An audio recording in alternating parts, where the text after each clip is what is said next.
Syllabus डाल दिया है अपने यूट्यूब चैनल पे, ठीक है, जिसका नाम है DRX स्टडी जोन। तो आज हम एक नए टॉपिक के साथ डिस्कस करेंगे जिसका नाम है डायमेंशन फॉर्मूला।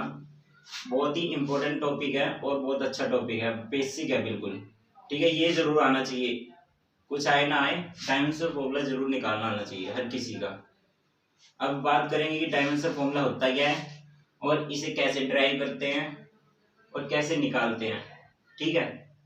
बहुत ही इजी टॉपिक है और आना चाहिए सभी को।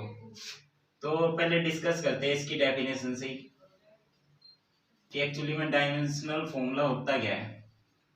पहले हम बात करेंगे डायमेंशन। देखो डायमेंशन क्या होते हैं। डायमेंशन होते हैं जैसे मान लीजिए एक स्केल है 5 सेंटीमीटर का, कितना है 5 सेंटीमीटर। अगर मैं कहूँ इसकी लेंथ कितनी है तो लेंथ कितनी है 5 सेंटीमीटर की। अब मैं कहूँ इस स्केल का वेट कितना है यानी मास कितना है, मास को किससे डिनोट करते हैं m से। तो मान लिया मास मैंने जो भी है, वैसे फुट्टे का तो 2 ग्राम मान लो, मेरे ख्याल से 2 ग्राम मास है। और उसके बाद मान लो जो हमारा टाइमिंग है, टाइम जो होता है, टाइम किससे डिनोट करते हैं t से, ठीक है ना, टाइम को t से डिनोट करते हैं। पर इसमें टाइम का क्या रोल है मैं बताता हूँ। देखो मान लो यहाँ से एक बंदा है, यहाँ से चलना स्टार्ट हुआ, अब उसे 5 सेंटीमीटर की रेस तय करनी है, तो उसे यहाँ से लेके यहाँ तक चलने में कितना टाइम लगा, वो क्या हो जाएगा हमारा टाइम। तो ये जो 3 बेसिक यूनिट होती है, लेंथ, मास, टाइम, ये ही क्या कहलाती है फिजिकल क्वांटिटी। और इन फिजिकल क्वांटिटी को ही क्या बोल देते हैं dimensional formula. The physical quantity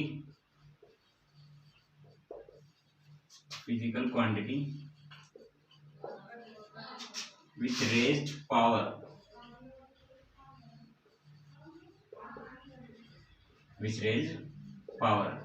जैसे अब मेरे को पता है वेलोसिटी है, वेलोसिटी होती है, वेलोसिटी का फॉर्मूला क्या होता है डिस्प्लेसमेंट अपॉन टाइम, अब डिस्प्लेसमेंट किस में होती है तो मैं बताएं, यानी कि डिस्प्लेसमेंट का मतलब होता है एक जगह से दूसरी जगह जाना। तो मान लो ये बंदा एक जगह से दूसरी जगह गया और उसे कितना टाइम लगा, t टाइम लगा, तो उसको क्या बोलेंगे वेलोसिटी। अब तुम्हें पता है ये जो एक तरह से जो बंदा यहाँ से लेके यहाँ तक जा रहा है, एक तरह से है ही क्या लेंथ है, तो इसको लिख लो l, ठीक है ना। डायमेंशन फॉर्मूला l किसको डिनोट करता है, इसको मास, यानी मास को किससे डिनोट करेंगे, ये लेंथ है, और मास को किससे m से, और टाइम को किससे करेंगे डिनोट t से, ठीक है। तो टाइम को t से। अब देखो इसका फॉर्मूला क्या बनेगा, जब पावर कुछ नहीं होती तो कितनी होती है वहां पे पावर 1 होती है, कितनी 1, तो इसका फॉर्मूला क्या बन गया L1। अब देखो ये पावर कैसी है पॉजिटिव, ऊपर जाके हम ले जाएंगे तो कैसी हो जाएगी नेगेटिव। अब इसका डायमेंशन फॉर्मूला क्या बन गया ये L1 t माइनस 1। पर मैंने तो कहा था फिजिकल क्वांटिटी क्या होती है mLT, तो m तो है ही नहीं, तो m की पावर हम कितनी लिख सकते हैं m0 L1 t माइनस 1। तो ये हमारा जगह वेलोसिटी का डायमेंशनल फॉर्मूला, इसको तो बोलते हैं डायमेंशनल फॉर्मूला, ये जो पूरा का पूरा हमने निकाला है।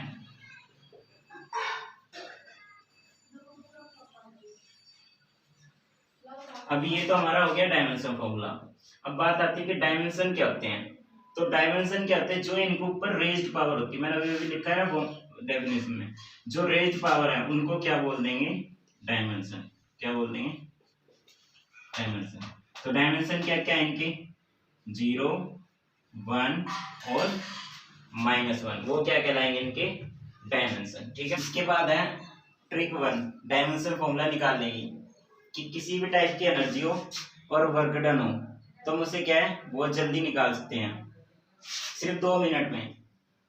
हाँ सिर्फ 2 मिनट में हम क्या है डायमेंशन फॉर्मूला, कोई सी भी एनर्जी हो, चाहे प्रेशर एनर्जी हो, काइनेटिक एनर्जी हो, या फिर पोटेंशियल एनर्जी हो, या कोई सी भी एनर्जी हो, सबका क्या है डायमेंशन फॉर्मूला बहुत आसानी से निकाल सकते हैं, सिर्फ 2 मिनट लगनी है, ठीक है। अब ये मत सोच लेना मुझे 2 मिनट लगी है, नहीं, क्योंकि मैं तुम्हें समझा भी रहा हूँ यहाँ पे, ठीक है ना। तो मुझे तो ज्यादा लग सकती, पर तुम्हें 2 मिनट ही लगी यहाँ पे, हो सकता है कि 1 मिनट ही लगी। तो शुरू करते हैं। मान लो आपको निकालना है काइनेटिक एनर्जी का फॉर्मूला, काइनेटिक एनर्जी का फॉर्मूला, वो भी डायमेंशनल फॉर्मूला। अब सब क्या करेंगे, इसके किस पे पहुंचेंगे, डायमेंशन, वो बेसिक फॉर्मूले पे पहुंच जाएंगे, जो कि क्या होता है, हाफ mv स्क्वायर, ठीक है। अब उससे पहले वो क्या करेंगे, पहले मास की वैल्यू पुट करेंगे, फिर वेलोसिटी की वैल्यू पुट करेंगे, ऐसे ही निकलता है डायमेंशनल फॉर्मूला। अभी अभी अभी हमने वेलोसिटी का फॉर्मूला क्या निकाला था। अच्छा, हाफ जो होता है ना, जो इनमें ये वर्ड होते हैं, ये क्या होते हैं, कांस्टेंट। तो ये जो है डायमेंशनल के अंदर नहीं आते हैं। कोई भी कांस्टेंट हो, ए बी सी 1 2 3 4, वो क्या है, डायमेंशनल के अंदर काउंट नहीं होते हैं, ठीक है। अब फॉर्मूला सिर्फ कितना रह गया हमारा, mv स्क्वायर। तो मास का मैंने बताया था किससे डिनोट करता है, m से, तो m1 लिख दो इसको। अब आ जाओ वेलोसिटी, वेलोसिटी का मैंने अभी भी फॉर्मूला निकलवाया था, L1 t माइनस 1, और उसकी पूरी की कितनी है, स्क्वायर। तो कर दो m1, और इस पे क्या जो l की जब स्क्वायर करेंगे तो l स्क्वायर, और इसकी t माइनस 2। तो फॉर्मूला क्या बन गया काइनेटिक एनर्जी का, m1 l2 t minus 2, m1, ठीक है। अब आ जाए दूसरी एनर्जी का, प्रेशर एनर्जी।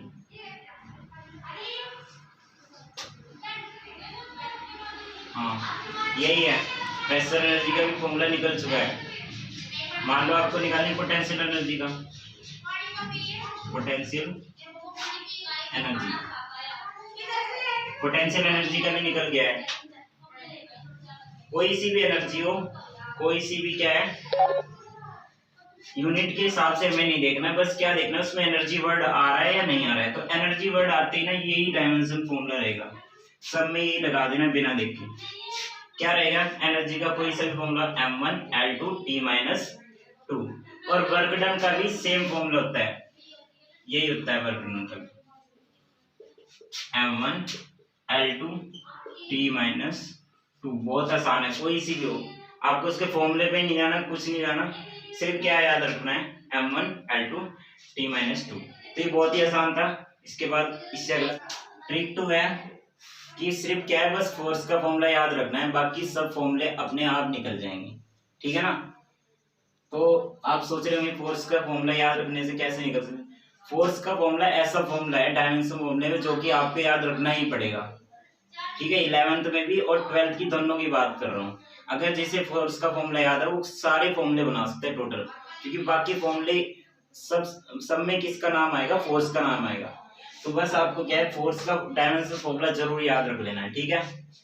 अब बाकी तो याद रखने ही रखने हैं, फोर्स का जरूर याद रख लेना, फोर्स का बहुत इंपॉर्टेंट। एनर्जी का मैंने आपको बता ही दिया है, 2 मिनट में बन जाएगा, पर अगर आप किसी को समझाएंगे तो उसमें ज्यादा टाइम लगेगा, ठीक है। 2 मिनट अपने आप पेपर में लग सकते हैं, और मेरे ख्याल से 2 मिनट भी नहीं लगेंगे आपको, मेरे ख्याल से ज्यादा कितने लगेंगे, 15 सेकंड लगेंगे, क्योंकि बिना समझाए करोगे तो 15 सेकंड लगेंगे।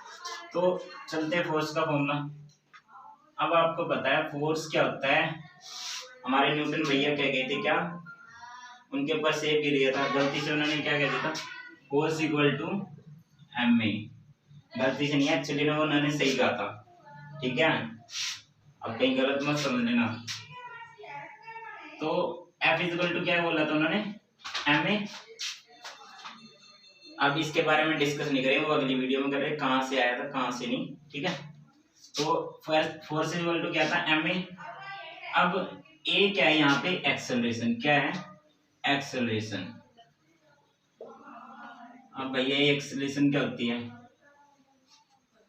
आपने देखा होगा गाड़ी में एक्सीलरेटर होता है, जिससे हम क्या है, रेस देते हैं, उसी को ही नाम दे दिया गया इसका एक्सेलरेशन। यानी कि हम जब उसे एक्सेलरेट करेंगे तो वो चेंज किस में हो जाएगी, एक्सेलरेशन में। यानी कि गाड़ी की क्या बढ़ जाएगी, वेलोसिटी, और किसके रिस्पेक्ट में बढ़ेगी, टाइम के रिस्पेक्ट में। तो इसका फॉर्मूला क्या बन जाता है, वेलोसिटी अपॉन में टाइम, क्या बन जाएगा, वेलोसिटी अपॉन में टाइम, ठीक है ना। पता लग गया। इसके बाद देखो वेलोसिटी का हमने डायमेंशन फॉर्मूला कर ही लिया m, और वेलोसिटी का क्या हो गया, देखो वेलोसिटी का हो गया L1 t माइनस 1, टाइम का क्या होता है t1, ठीक है ना। अच्छा देखो ये चीज समझ में आई है नहीं, देखो मैंने क्या करा, वेलोसिटी का फॉर्मूला रख दिया और टाइम का रख दिया। वेलोसिटी का क्या था L1 t माइनस 1 और टाइम का क्या था t, ठीक है ना, टाइम का क्या था t, और मास का तुम्हें बताइए क्या होता है m, तो इसका m1 हो गया, इसको t1 नाम दे दो। अब यहाँ पे देखो m1, अच्छा यहाँ पे उसके बाद क्या है L1, अच्छा एक पावर यहाँ पॉजिटिव है, ऊपर जाएगी तो क्या हो जाएगी नेगेटिव। अब देखो माइनस का 1 पहले से ही ऑलरेडी है, और ये -1 ऊपर जाएगी तो माइनस माइनस क्या हो जाएंगे प्लस, पर साइन कौन सा रहेगा माइनस का, तो कितने हो गए -2। तो फॉर्मूला क्या बन गया m1 L1 t माइनस 2, ये है फोर्स का फॉर्मूला। बस इसे याद रख लो, और रखो ना रखो, तो क्या फॉर्मूला बन गया इसका m1 L1 t माइनस 2, ये हमारा हो जाएगा फोर्स का फॉर्मूला। अब इसकी वजह से हम बाकी सब फॉर्मूले बना सकते हैं, चाहे कोई सही फॉर्मूला। अब जैसे मान लो इम्पल्स का फॉर्मूला निकालना है, इम्पल्स, अब बाकी स्टूडेंट सोचेंगे इम्पल्स है क्या, हमने तो पढ़ी नहीं है। तो इम्पल्स क्या होती है, देखा होगा आपने, खिलाड़ी जो होते हैं जैसे बॉल खेलते हैं, तो जब वो बॉल को कैच करते हैं तो बॉल को कैच करते हुए क्या है वो अपने हाथ नीचे कर लेते हैं, क्यों, ताकि उनको हाथों में क्या है चोट ना लगे, बॉल एकदम से इम्पैक्ट ना करे, इम्पैक्ट का मतलब एकदम से ना गिरे, तो उसको बोलते हैं इम्पल्स। अब इम्पल्स कैसे लगी, जब बॉल लगेगी तो क्या लगेगी साथ में उस पर दबाव लगेगा, यानी फोर्स लगेगी, एक तरह से चोट मारती है, और साथ में साथ क्या लगेगा कि कितनी देर में वो इम्पैक्ट कर रही है हाथ पे, कितनी देर में आ रही है फोर्स लगा रही है। तो क्या हो गया इसका फॉर्मूला, देखो फोर्स लगा रही है और साथ में क्या लगा रही है टाइम भी लगा रही है, तो इसका फॉर्मूला क्या बन गया F इंटू टी। तो इम्पल्स क्या होती है, इम्पल्स क्या होती है F इंटू टी, ठीक है, मैंने आपको एग्जांपल से समझा दिया। तो इम्पल्स का फॉर्मूला क्या रहेगा फोर्स इंटू टाइम। अब देखो इसमें भी किस क्या चीज इंक्लूड है फोर्स, यानी बस आपको फोर्स का यह फॉर्मूला याद रखना है, बाकी तो हो ही जाएगा। देखो m1 L1 t माइनस 2, और t का तो आपको पता ही है t1, लो कितना आसानी से फॉर्मूला बन गया m1 L1। अच्छा एक पावर ये माइनस का दो ये प्लस का दो, कितना आएगा आंसर बताओ -1, किसका माइनस का। हमारे ऑल ट्रिग्नोमेट्रिक फंक्शन और कांस्टेंट, मतलब जितने भी हमारे ट्रिग्नोमेट्रिक फंक्शन होंगे या कांस्टेंट होंगे उनके डायमेंशन क्या होंगे। अब ट्रिग्नोमेट्रिक फंक्शन का जो है नॉन मेडिकल के स्टूडेंट को तो पता होता है, पर मेडिकल स्टूडेंट को नहीं पता, तो वो बायो वाले तो कंफ्यूज ही रहते हैं कि साइन थीटा का डेरिवेटिव कोस थीटा होगा या साइन थीटा होगा, वो इसी में कंफ्यूज रहते हैं। तो ट्रिग्नोमेट्रिक फंक्शन जो हम बेसिकली पढ़ चुके हैं sine theta cos theta tan theta यही होते हैं, ठीक है ना, तो उनको बोलते हैं ट्रिग्नोमेट्रिक। और कांस्टेंट तो आपको पता ही है, कांस्टेंट मतलब जैसे पाई की वैल्यू है, अब पाई की वैल्यू क्या है कांस्टेंट ही तो है, तो इनके डायमेंशन क्या रहेंगे, तो याद रखना कोई भी कांस्टेंट वैल्यू हो या कांस्टेंट फॉर्मूला हो, डायमेंशनल फॉर्मूला, तो डायमेंशन फॉर्मूला क्या रहेगा इनका m0 L0 T0, इनका डायमेंशन फॉर्मूला हमेशा क्या रहेगा 0 0, क्या रहेगा 0 0, ठीक है। अब आज जैसे प्रूफ कैसे करते हैं, देखो स्ट्रेन है, स्ट्रेन का फॉर्मूला क्या होता है चेंज इन लेंथ और बटे में ओरिजिनल लेंथ, तो change in length, change in length बटे में ओरिजिनल लेंथ। अब चेंज इन लेंथ का मतलब डीएल से डिनोट कर देते हैं और इसको एल से। अब देखो ऊपर भी लेंथ है और नीचे भी लेंथ है, सोच क्या रहे काट दो इसको, फॉर्मूला क्या बन जाएगा m0 L0 T0। जब लेंथ बटे में लेंथ हो, ठीक है, टाइम बटे में टाइम हो, ये सारी चीज मतलब उसी की कंपोनेंट उसके बटे में हो, तो डायमेंशन फॉर्मूला क्या आ जाता है 0 0, क्या आ जाता है 0 0। अब ये तो सिंपल था, कोई भी याद रख सकता है, ठीक है। प्लैंक्स कांस्टेंट है उसका भी डायमेंशन क्या आएगा 0, पाई कांस्टेंट है उसका भी डायमेंशन क्या आएगा 0, क्योंकि वो क्या है सब के सब कांस्टेंट है। कांस्टेंट फंक्शन का भी वैसे भी डेरिवेटिव करते हैं तो क्या आता है 0, इसी तरह कह सकते हैं कि डायमेंशन फॉर्मूला भी क्या आता है उनका 0। अब आते हैं डायमेंशन फॉर्मूला किसका कि पोटेंशियल का डाइवर्सल फॉर्मूला क्या होता है। अब इसमें ना बच्चे काफी कंफ्यूज रहते हैं कि पोटेंशियल एक्चुअली में ना कई बार V से भी कर देते हैं और उसको E से भी लिख देते हैं। अब पोटेंशियल हमने पहले भी करा इलेक्ट्रोस्टैटिक पोटेंशियल, तो एक नाम क्या होता है सिंपल पोटेंशियल डिफरेंस और एक होता है हमारा इलेक्ट्रोस्टैटिक पोटेंशियल।